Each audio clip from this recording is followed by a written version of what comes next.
The sorcerer and the white snake একটি চীনা fantasy action film যা মূলত পুরাণ এবং কিংবদন্তির উপর ভিত্তি করে নির্মিত। সিনেমাটিতে মূলত দুটি প্রধান চরিত্র রয়েছে, একজন শক্তিশালী সাপের রাক্ষসী এবং একজন বৌদ্ধ সন্ন্যাসী। সাপের রাক্ষসী, সাদা সাপ, একজন মানুষের প্রেমে পড়ে যায় এবং তাদের প্রেমের জন্য প্রচুর বাধার সম্মুখীন হয়। আশা করছি ভিডিওটি আপনাদের ভালো লাগবে। চলুন শুরু করা যাক। ফাহাই এবং তার শিষ্য নেং রান রাক্ষসদের শিকার করতে থাকে। তারা সাদা সাপ এবং তার বন্ধুর সবুজ সাপের মুখোমুখি হয়। সাদা সাপ সুসু নাম নিয়ে একজন সাধারণ মানুষের রূপ ধারণ করে এবং জিন সিয়ানের সাথে প্রেমে পড়ে। জিন সিয়ান এবং সুসুর প্রেম গভীর হতে থাকে, কিন্তু ফাহাই তাদের সম্পর্কের মধ্যে বাধা সৃষ্টি করে, কারণ তিনি জানেন যে সুসু একজন রাক্ষসী।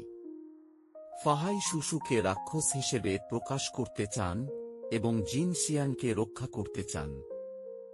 ফাহাই এবং তার শিষ্যরা সুসুকে ধরার জন্য একটি ফাঁদ তৈরি করে। সুসু এবং সবুজ সাপ তাদের রাক্ষসী ক্ষমতা ব্যবহার করে ফাহাইয়ের বিরুদ্ধে লড়াই করে। ফাহাই এবং সুসুর মধ্যে চূড়ান্ত যুদ্ধ হয়। ফাহাইয়ের শক্তি এবং সুসুর প্রেমের শক্তির মধ্যে সংঘর্ষ হয়। সুসু এবং জিন সিয়ানকে আলাদা করার জন্য ফাহাই সবকিছু করে, কিন্তু তাদের প্রেম এতই শক্তিশালী যে সুসু ফাহাইয়ের সব আক্রমণ প্রতিহত করে। শেষ পর্যন্ত ফাহাই বুঝতে পারে যে সুসু এবং জিন সিয়ানের প্রেম খাঁটি এবং সত্যিকারের। সুসু এবং জিন সিয়ান আবার একত্রিত হয় এবং ফাহাই তাদের প্রেমকে স্বীকার করে।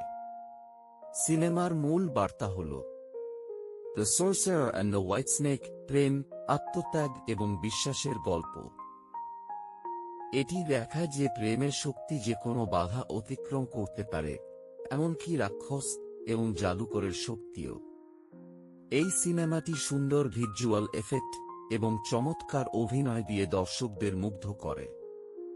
এছাড়াও এটি চীনা সংস্কৃতি এবং পুরাণের একটি সমৃদ্ধ প্রতিফলন।